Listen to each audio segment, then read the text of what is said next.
संघर्ष जन आंदोलन चल रहा है और जो 30 साल बीत गया अभी एनएपीएम के साथ,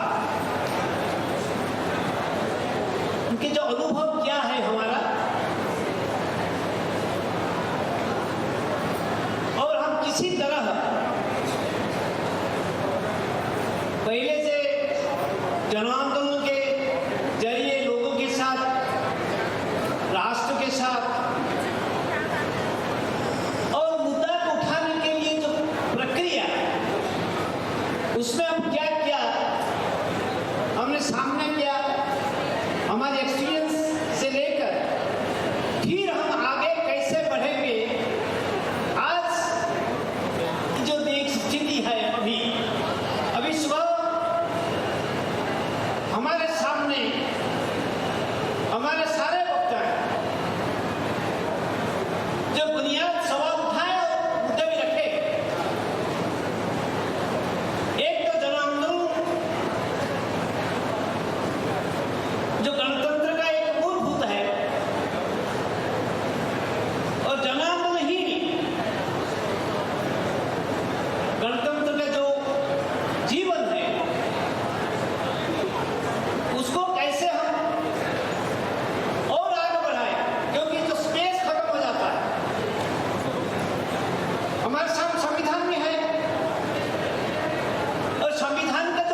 लोहा पत्थर के खिलाफ, टाटा के पोर्ट के खिलाफ ये जब आंदोलन चलता रहता है और वो कभी भी जेल में है, तो उसमें हमको देखने नहीं पड़ते हैं 2-3 मेन कम्युनिस्ट पार्टियां। छोटा छोटा लेफ्ट तो कुछ बोलते हैं जाते हैं, मगर मेन कम्युनिस्ट पार्टियां नहीं है। ऐसा जो भी हमारे सामने एक सवाल है, एक चुनौती भी है, जब हम किसी तरह ये जो स्थिति है, राजनीतिक स्थिति और मार्केट जो कंट्रोल करती है अभिवृद्धि, और जो कंपनियां आती हैं जो सब कुछ हड़प कर देते हैं, गवर्नेंस को, पुलिस को, सिविल सोसाइटी का बड़े लोगों को कैप्चर करते हैं, तो उस समय हम चाहते हैं कि लेफ्ट पार्टी भी हमारे साथ आइए, और वो भी ठीक संग से 100% हमारे साथ नहीं आ पाते हैं। तो इसलिए हमारे सामने आज बात करेंगे कि आप हर अंजलि जी बुलाएं आप लोगों को, वो संशोधन करती रहेगी, संशोधन। और मुझे लगता है कि आप अपने खूब कम समय में आपने क्या उतना उपलब्ध किया है, राज्य में किसी तरह हम जन आंदोलन के साथ रहते हैं और क्या क्या मुद्दा, क्या क्या सिचुएशन को सामने करते हैं, और उसके साथ साथ अभी तो 30 साल पूरा हो गया तो हाँ, तो आगे कैसे हमारे सामने चुनौतियां हैं, उसको कैसे आगे बढ़ाएंगे। एक तो अल्टरनेटिव के साथ, दूसरे लोक शक्ति को और मजबूत करना, तीसरा है कि जो सिविल सोसाइटी में जो लोग हैं, जो कम्युनिज्म के खिलाफ भी है और जो लूट हो रहा है प्राकृतिक संसाधन विकास के नाम पर, जो पूंजीपति व्यवस्था के जो खिलाफ भी है और जो नहीं भी है, उसके कैसे हम आम आदमी के बीच में हम किसी तरह एमएनपीएम को लेकर जनमत तैयार कर सकते हैं। मुझे लगता है इस बात पर हम आज अभी चर्चा होगी और अभी संक्षिप्त में आपको बोलना होगा। मैं इधर ज़्यादा समय ना लेकर मैं दिल से आग्रह करूँगा कि ये हमारे साथियों को बुलाएं। धन्यवाद।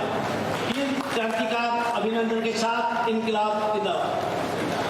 धन्यवाद प्रफुल्लदा। तो अभी हम सभी लोगों की बात सुनेंगे, क्योंकि जन आंदोलनों का राष्ट्रीय समन्वय है, इसीलिए आप देख रहे हैं कि बहुत सारे जन आंदोलन के प्रतिनिधि आज हमारे साथ बैठे हैं और हम सभी की बात सुनना चाहते हैं। और सबसे पहले मैं कॉमरेड गीता रामकृष्णन जी, जो तमिलनाडु से हैं, उनको बुलाना चाहूँगी।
कि जम्मू कश्मीर के बारे में मुख्तसर वक्त में बोलना, लेकिन मैं कोशिश करूंगा कि अपनी बात इन्हीं 4 मिनट्स में ख़त्म करूं।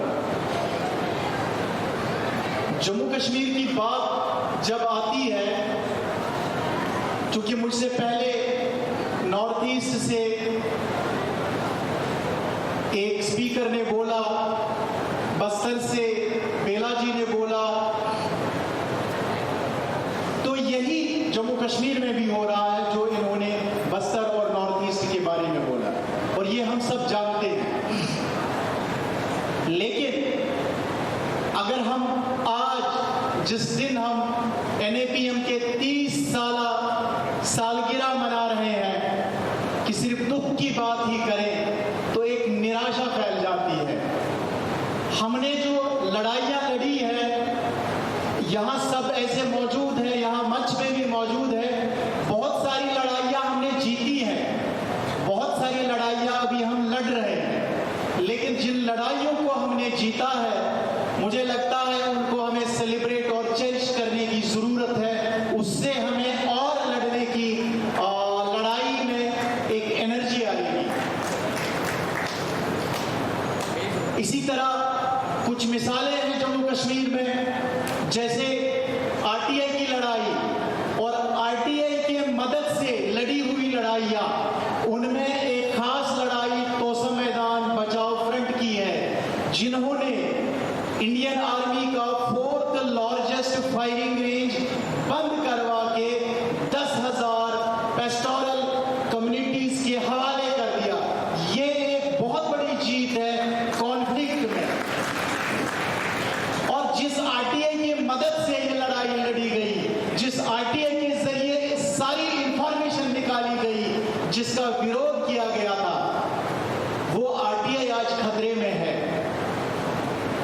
मुझे लगता है कि उस पर आगे 3 दिन बात भी होगी, और उस RTI को बचाने की बहुत ज़रूरत है। और उसको कैसे बचाया जाए, मुझे लगता है निखिल जी और अंजलि उस पर बात बढ़ाएंगे आगे। जम्मू कश्मीर की जो 3 बड़ी सोशल मूवमेंट्स आज तक लड़ी गई है, एक RTI मूवमेंट, एक तोसम मैदान बचाओ फ्रंट मूवमेंट, और एक फॉरेस्ट राइट्स कोalition, जो जमीन और जंगलों के ऊपर हुकूक जो है ट्राइबल कम्युनिटीज के है, उसकी लड़ाइयाँ लड़ रही है।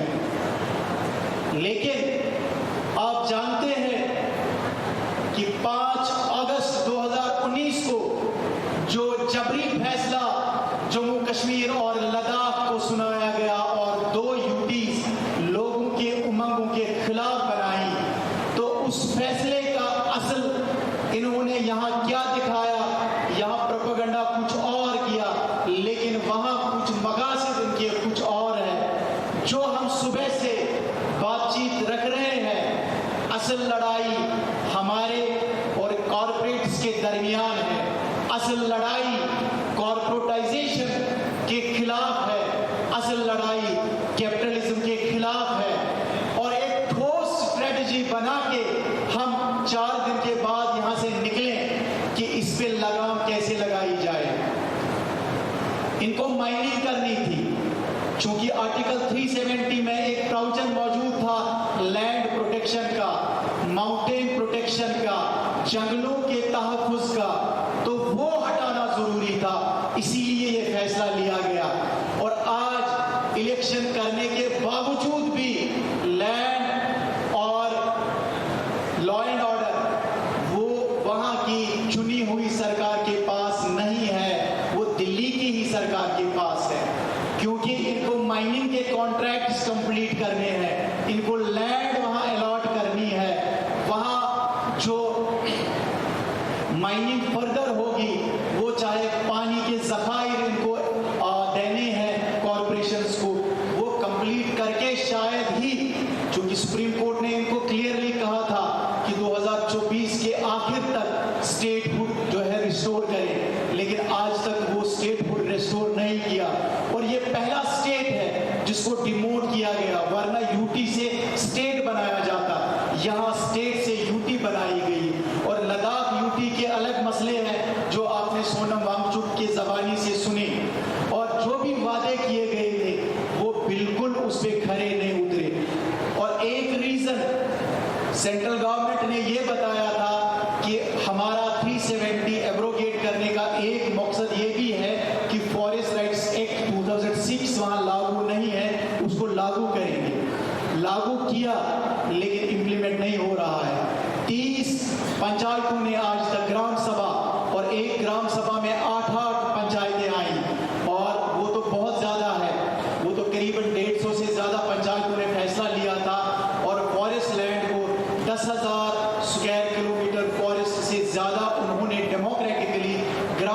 काम है जिसको बाज़ाब्ता हमारे ग्रुप ने फैसिलिटेट किया और उन्होंने डिक्लेयर किया उसको कम्युनिटी फॉरेस्ट। वो आज तक उसका पट्टा नहीं मिला, लेकिन डेमोक्रेटिकली हम लोगों ने उसको डिक्लेयर किया और उसके बाद लड़ाई का दूसरा पहलू शुरू हो जाता है। लेकिन अब हम वो कैसे हैं, और जो चैलेंज है हमारे पास वो ड्रैकोनियन लॉज है, अप्सपा है, यूएपीए है, पीएसए है, तो इनको रिपील करने की जरूरत है। और सबसे बड़ा चैलेंज जो आप भी सुनते हैं वो है टूरिज्म। और आपको यहाँ बताया जाता है जैसे कश्मीर में वहाँ का लाइवलीहुड सिर्फ टूरिज्म है, नहीं जनाब, हमारा सबसे बड़ा जो रोजगार है वो एग्रीकल्चर है, वो पेस्टोरल प्रैक्टिस है, वो फिशिंग है। और एग्रीकल्चर अलोन 82% है और पेस्टोरलिज्म 10% है, यानी 92% रोजगार को आप 6% रोजगार के लिए बर्बाद कर रहे हो। हमें ऐसा टूरिज्म बिल्कुल नहीं चाहिए जिसका हमारे पहाड़ खराब हो जाएंगे, हमारे पानी के वसाइल खराब हो जाएंगे, हमारे कल्चर पे जो हमले हैं वो खराब हो जाएंगे। ये टूरिज्म हमें बिल्कुल कबूल नहीं है। ठीक है, मेरे 4 मिनट हो गए, तो इस दरख्वास्त के साथ, इस रिक्वेस्ट के साथ कि कॉर्पोरेटाइजेशन, कॉर्पोरेशंस और कॉर्पोरेट्स के खिलाफ जो हमारी अक्सर लड़ाइयाँ हैं, जो इस आज की सभा में मौजूद है, सब यही लड़ाइयाँ लड़ रहे हैं, तो इसके खिलाफ मुझे लगता है एक ऑर्गेनाइज्ड लड़ाई लड़ने की पैन इंडिया जरूरत है। और इसी के साथ, इस शार के साथ, ये खामोश अदाएं तुम्हें जीने नहीं देगी, ये खामोश अदाएं तुम्हें जीने नहीं देगी। अगर जीना है तो कोहराम मचा दे। शुक्रिया।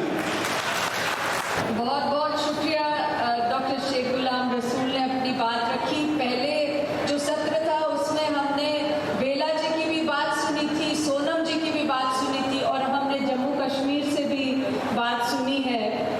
मैं अब चंद्रकला जी को बुलाऊंगी जो कि उत्तराखंड महिला मंच से हैं और हम जानते हैं कि उत्तराखंड कैसे सबसे आगे चल रहा है देश में। वो यूसीसी की बात हो, वो एंटी कन्वर्जन लॉ की बात हो, मतलब हर चीज में वो रास्ता दिखा रहा है कि जो सत्ता में लोग बैठे हैं वो क्या क्या कर सकते हैं अपने विभाजन की नीतियों को और डिवाइसिव पॉलिटिक्स को चलाने के लिए। तो चंद्रकला जी की हम बात सुनते हैं। साथियों, इनकलाब जिंदाबाद। यहाँ पर जितने भी साथी उपस्थित हैं सभी को इस अभिवादन के साथ मैं अपनी बात 4 मिनट में खत्म करूंगी कि संघर्ष और लड़ाई ये दोनों पैरेलल चलने वाले। संघर्ष हमें सिखाता है कि लड़ना है और लड़ना ही हमें सिखाता है कि संघर्ष के बिना कुछ नहीं मिलता। तो उसी संघर्ष की मिसाल को लेकर मैं उत्तराखंड के पहाड़ से आप लोगों के पास आई हूँ और अभी मेरे साथी ने जो कि जम्मू कश्मीर से आए थे, मैं उन्हीं के पड़ोस में रहती हूँ और उसी हिमालय से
सेलिब्रेशन हो रहा है। ये छोटी सी बात नहीं है। ये 30 साल सेलिब्रेशन को हम स्वीकार करते हुए भविष्य दिशा को भी हम अंजन ये नजरअंदाज करना बहुत आवश्यक हमें महसूस करता है। दूसरी बात मेरे को याद आता है कि इसी आधार को लेकर के समर्पित रूप में कोने कोने से आए हुए एक एक बिंदु एक एक आंदोलन को चलाने वाला हर कोनों से आए हुए जुझारू साथी सबको लाल सलाम, नीला सलाम, जय भीम, जय संविधान और जय जगत जिंदाबाद करता हूं। साथियों, आज किसान पटनायक का याद आता है, जिन्होंने संस्थापक के रूप में ये जो NAPM को स्थापना की थी। इन्होंने एक बार बताया था पॉलिटिक्स दो प्रकार पॉलिटिक्स होता है, पावर पॉलिटिक्स और पीपुल पॉलिटिक्स।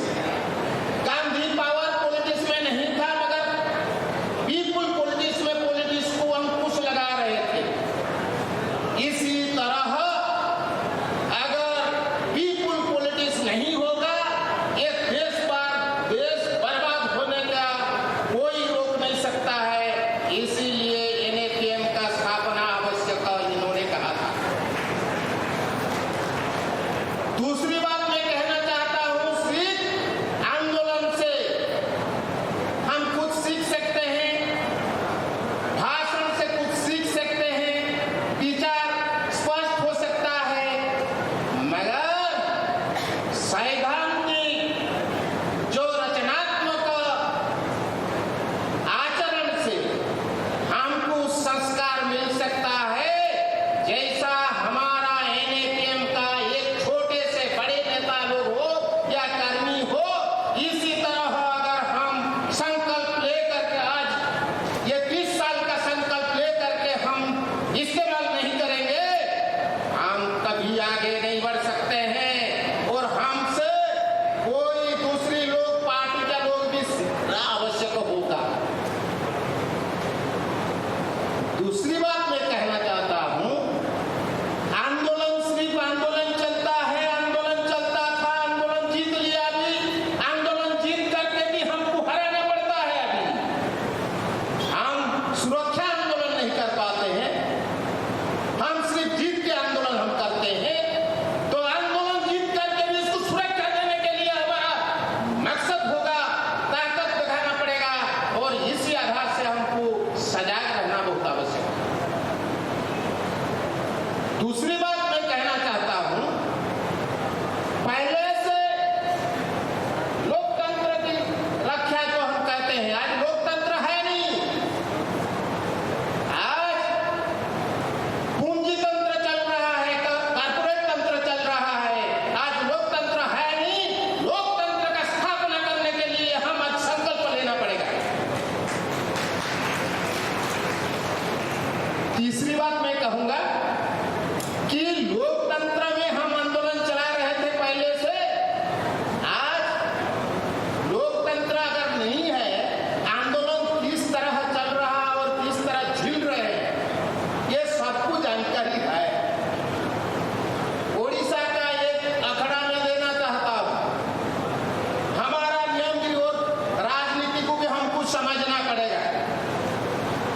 एक बार राहुल गांधी गए थे और इन्होंने कहा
जहां भी हमारा लड़ाई होता है हम जुलूस निकालते हैं, 5,000 10,000 लोग भी आ जाते हैं।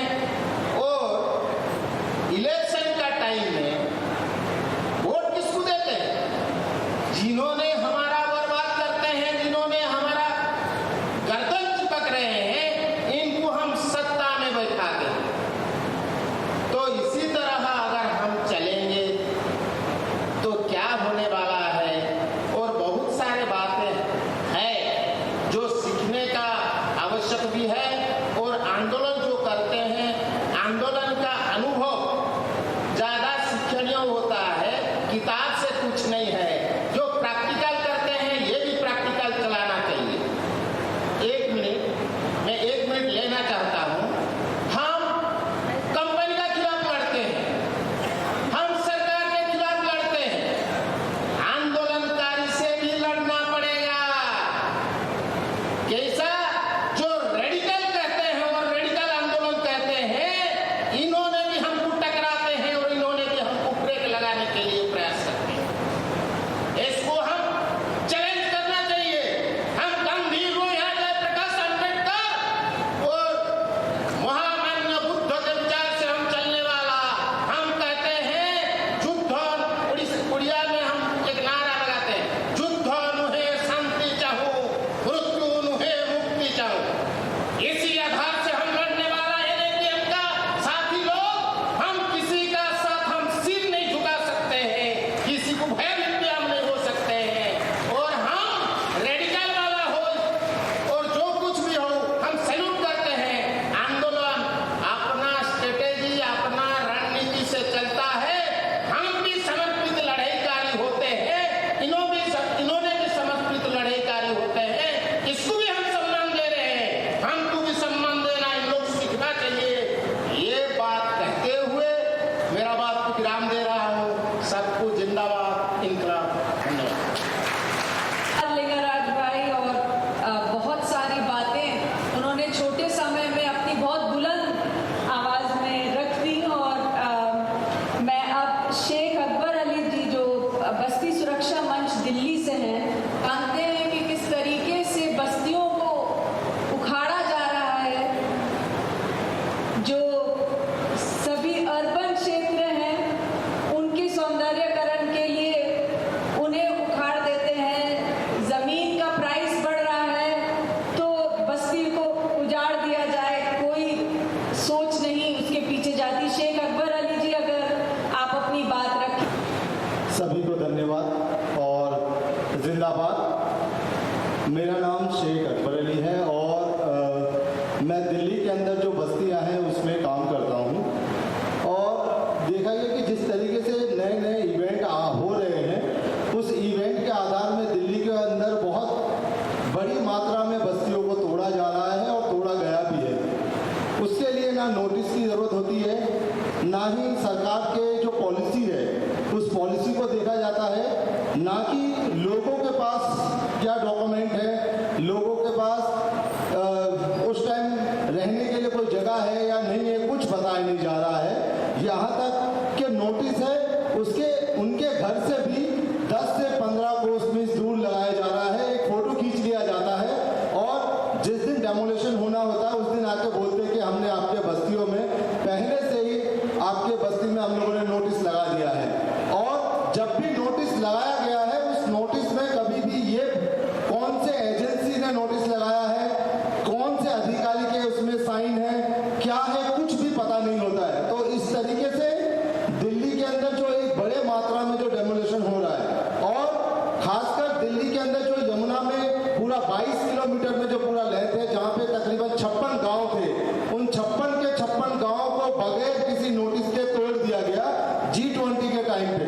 वो ये बता के तोड़ा गया कि यहाँ पे एक पार्क बनेगा, जैसे मिलेनियम पार्क। अभी एक नया पार्क बना जिसे कहते हैं बसेरा पार्क। उस पार्क पे बनाने के चक्कर में 6 बड़े से बड़े जो गांव थे दिल्ली के, जहाँ पे फसल हुआ करता था, जहाँ पे लोग रहते थे, जहाँ पे बच्चों का पेपर के टाइम पे, और फुल ठंड का मौसम था, जिस मौसम में हम मतलब अपने आप को ठंड से बचा भी नहीं पाते, ऐसे मौसम में भी पूरे लोगों के घरों को तोड़ दिया जाता है। तो इन सब चीज़ों को लेकर हम लोग हमेशा से लड़ाई के लिए हाई कोर्ट जाना पड़ता है। यहाँ तक कि वहाँ पे खड़े अधिकारियों से भी बात करना पड़ता है, ना अधिकारियों की बात सुनते हैं, ना हाई कोर्ट से कोई ऑर्डर आता है। एक ऑर्डर जहाँ पे कि हमने देखा था कि एक अचानक एक रैली निकलता है, रैली निकलने के बाद दूसरे दिन वहाँ पे पूरा डेमोलिशन करने का प्रोसेस आ जाता है और उसको लेकर हाई कोर्ट लोग पहुँचते हैं, हाई कोर्ट से स्टे ऑर्डर आ जाता है। स्टे ऑर्डर आने के बाद हम खुद जाते हैं लेके स्टे ऑर्डर और बोलते हैं कि इस बस्ती को नहीं तोड़ा जाए, इसका स्टे ऑर्डर आ चुका है। हम मोबाइल से अधिकारियों को स्टे ऑर्डर की कॉपियाँ दिखाते हैं, लेकिन वो कहते हैं कि इस कॉपी का मेरे पास कोई मान्य नहीं है, आप कोई हार्ड कॉपी दीजिए। तो इस तरीके से जो कोर्ट है और जो कानून है उसकी भी धज्जियाँ कहीं ना कहीं ये लोग उड़ा रहे हैं और किसी भी चीज़ों को ये लोग मान नहीं रहे हैं। आज दिल्ली के अंदर पूरे G20 से लेकर आज तक तकरीबन 1 से 1.5 लाख परिवारों को घरों को तोड़ दिया गया है। तो ये पूरा एक माहौल है दिल्ली के अंदर जो बनाया गया है, जिसमें अब तक लाखों घरों को तोड़ दिया गया और उन घरों को बचाने के लिए हमेशा हमारी संगठन प्रोसेस कर रहा है और हमारे साथ जितने भी सारे और संगठन हैं जो कि जुड़ के एक प्लेटफॉर्म बनाया गया DHRTF, उसके माध्यम से भी हम लोग इन सब लड़ाई को लड़ रहे हैं और काफ़ी हद तक हमने लड़ाई को जीता भी है। और अभी तकरीबन दिल्ली के अंदर 12 ऐसी बस्तियां हैं जो कि एक केस के ऑर्डर आने के बाद उन 12 बस्तियों को अभी कुछ दिनों के अंदर शिफ्ट किया जा रहा है जहाँ पे घर मिलने वाला है। इसी के साथ मैं अपनी बात को खत्म करता हूँ। बहुत बहुत शुक्रिया। और अब मैं रिक्वेस्ट करूंगी, झारखंड मानवाधिकार महासभा से एलिना होरो आई हुई है हमारे साथ और झारखंड में बहुत ज़बरदस्त काम हुआ है, चुनावों में भी बहुत ज़बरदस्त रिजल्ट आए और जो झारखंड मानवाधिकार महासभा है उसने एक बहुत इम्पोर्टेंट रोल भी प्ले किया।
पंचायत अधिनियम हुए और अपने जो पेशा के नियमावली हैं उसे पेशा संगत बनाने की दिशा में एक संघर्ष चल रहा है।